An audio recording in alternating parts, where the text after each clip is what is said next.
মাঝে মধ্যে আমি র্যাম্পে হাঁটা অনেক মিস করি। সবার সাথে কাজ করতে গেলে অনেক ধরনের কাজের সাথে আমার ইনভলভমেন্ট হয়। মেন্টালি আমি হ্যাপি অ্যান্ড স্যাটিসফাইড যে না, তো এই কাজগুলো আসলে আমাকে আরও কাজ করার জন্য আসলে আগ্রহ করবো আরও। মিশুক মনির সিনেমাটার ব্যাপারে অনেক অনেস্ট ছিল, তার অনেস্টি বেসিক্যালি তার লেখার মধ্যে আসছে, তার আর্টিস্টদের মধ্যে আসছে। তো সেই জায়গা থেকে আমরা অনেস্টলি একটা এফোর্ট দিই।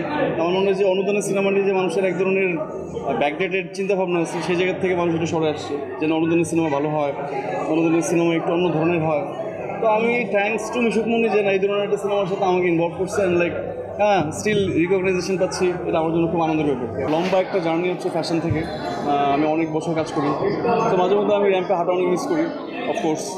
অ্যান্ড যেহেতু আসলে প্রফেশনালি আমি অ্যাক্টিংটাকে আসলে অনেক আগেই আসলে বেছে নিই, তো যে কারণে আসলে ফ্যাশনের সাথে আমার ওরকম ইনভলভমেন্ট নেই। সো হ্যাঁ, এখনও ক্রেভিং হয় মাঝে মধ্যে হাঁটার। কেসারেন শেকড় থেকে শিখরে। আমি এই কারণে অনেক ব্লেসড, কারণ আমি এই ক্যারিয়ারের প্রথম থেকে এখন পর্যন্ত আসলে আমি ইন্ডাস্ট্রির অনেক ফাইন্যান্স ডিরেক্টরদের সাথে কাজ করার একটা সুযোগ হয় আমার। তো সেই জায়গা থেকে আমি ব্লেসড, যাদের সাথে আমার কাজ হয়, আমার শেখার জায়গাটা বড় হয়।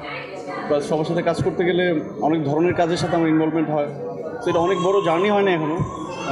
আমার মনে হয় যে 7-8-10 বছর একটা জার্নি হচ্ছে। So I am happy, like এই কয়েক বছরের মধ্যে আমি কিছু সিনেমা করতে পারছি যেটা মেন্টালি আমি হ্যাপি অ্যান্ড স্যাটিসফাইড যে না, তো এই কাজগুলো আসলে আমাকে আরও কাজ করার জন্য আসলে আগ্রহ করবো, আরও ভালো ভালো কাজের সাথে আমার যদি ইনভলভমেন্ট হয় সেটাই যাবো।